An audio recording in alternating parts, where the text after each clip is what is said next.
This is two true stories of people who were almost kidnapped or trafficked. Names have been changed to protect the identities of those involved. This happened to me 2 years ago. For this story, I'll call myself Liz to avoid identification and interfering with the investigation that I will talk about later. I work at a local call center in my country. Since we cater to different time zones, my shift begins late in the afternoon and ends around 3 in the morning. The work itself is tiring, draining. Talking to irate customers about their hardware is not the most pleasant job in the world. Often, the solution is fairly simple, but explaining it to them requires patience and tact. So at the end of the shift, at around 3 a.m., we're all usually exhausted and excited to go home. We have a company bus that takes us to city stops. My house is a long way from one of these stops. I had to walk an extra 15 minutes or so to my house. On the way, I passed by a park that during the day is vibrant and full of people, but at night, it's just dark and creepy. Last year, on a cold January night, I was dropped off as usual. I bid goodbye to my office mates and started on my way. As the bus left, I saw that behind it, there was a car parked on the side of the road. I ignored it and went on my way. I liked these walks. They tend to be peaceful and quiet. However, that night was different. I heard the sound of a car approaching in the distance. Its headlights start to illuminate me. I just walk on, waiting for it to pass me, but it never did. It was just there, moving very slowly. I looked behind me. At first, the lights blinding me. But when my vision cleared, I realized it was the same car from the bus stop. I walked a little faster and noticed that the car did the same. It was keeping pace with me. I turned around and saw the windows of the car were rolled down. An older man peeked out of the passenger window. He started calling out to me, calling me sweetie, and saying that I should slow down because they wanted to give me a ride. I politely said no thank you, and then I kept walking. But they didn't stop. They were still tailing me. I decided to run for it, and as I did, the car sped up too. I ran as fast as I could, but the distance between us was closing. I turned to the left into the dark park, unable to see anything. I ran into the park. I struggled to climb a small metal fence about the height of my chest. I wounded my elbow in the process, but thankfully I was inside the park, stumbling along, hitting benches and trees along the way. From behind me, I heard the car door slam. I hid under some bushes beside a trash bin. I saw 4 men go down the car. Only their silhouette was visible in the dark. They were ominous, shadowy figures, clearly looking for me. Then the figures were only lit up by the flashlights on their phones.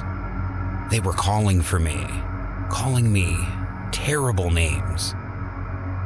I tried to stop myself from screaming. Who knows what these guys intended to do if they got to me? I hear footsteps coming toward me. One of the men was walking in the path just in front of me. He turned and I saw his creepy, angry, sweaty face lit up by the phone. His hand was in his pocket, as if he was holding something inside. A knife? A gun? I really don't know. He turned to my direction.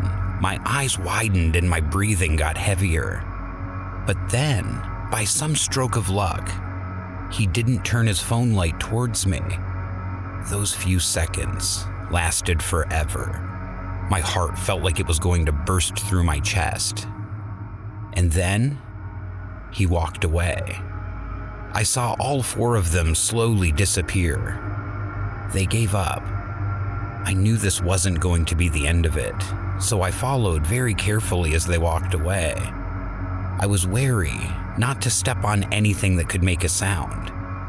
I had only one goal: to get the license plate of the car. Nothing is stopping them from coming back on other nights and stalking me again, so I have to make sure that I can report them. As the annoyed men started coming back into the car, I was looking at them through the metal fence. Just for a brief second, I saw the license plate. I kept reciting it in my head over and over until I memorized it. The car finally sped off and I was safe. For now. The next day, I did what any sane person would do at the moment. I took a leave off of work and went to the local police. After one day of anxiously waiting for my phone to ring, the news came. Fortunately for me, they were able to track down the car. The 4 men were eventually found and were suspected of being human traffickers. Their first day in court was set for May this year because of recent events. Will probably be done online and was moved to July instead. I've not fully recovered, but knowing they are in police custody gives me some peace of mind. Yet part of me keeps asking, what if the guy turned around and flashed his light at my direction? Where would I be now? Chained to a basement. Sold into slavery. Thankfully, I will never know. This happened in 2005. I was a single mom taking care of a 5-year-old boy. His father left us when he was 2 years old and since then has not paid a single dollar of child support. That's another horror story for another day. It was a normal summer day in our city, and I went to the mall with my boy. He was busy, looking at the action figures on the rack. I think the Garfield movie had just come out recently and he was in love with that cat. I found a really nice skirt. Floral and in season, and I wanted to try it on. I told him to come with me to the nearest changing room. I told him to wait outside. He obediently nodded and off to the changing room I go. I explicitly tell him to wait for me outside. I tried to put on the skirt, but realized it was too small and I couldn't close the button around my waist. I gained some unwanted weight in the past few months, it seems. Taking it off was a bit of a struggle. I didn't even spend 10 minutes in that changing room. I rushed out to try to get another size, maybe one that actually fits. I looked around for my son and I couldn't find him. I thought he must have gone back to see Garfield, so I went to the toy section. He wasn't there either. I went back to the changing room and asked anyone if they'd seen a boy with a blue striped shirt. No one seemed to have noticed him.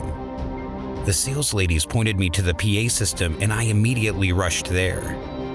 To the credit of the mall staff, they were very concerned and helpful. They made an announcement on the PA system.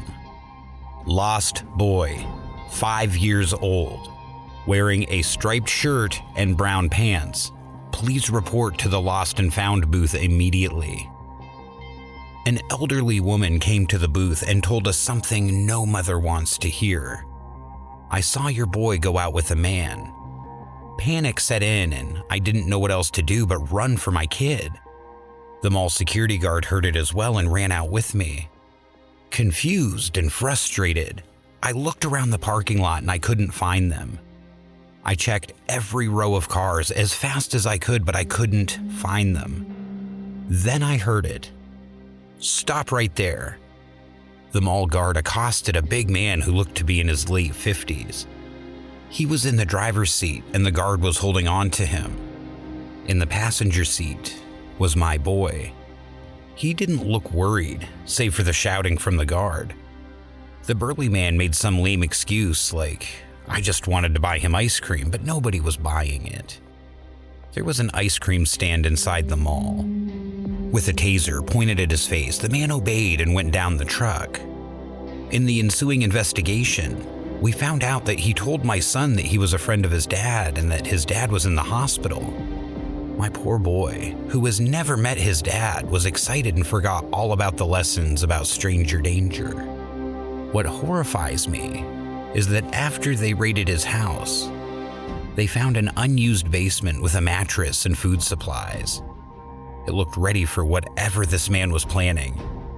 While this is not further incriminating evidence, it still frightens me to this day. It gives me goosebumps when I think about what might have happened to my son if we were but a few seconds late. Thank you so much for watching.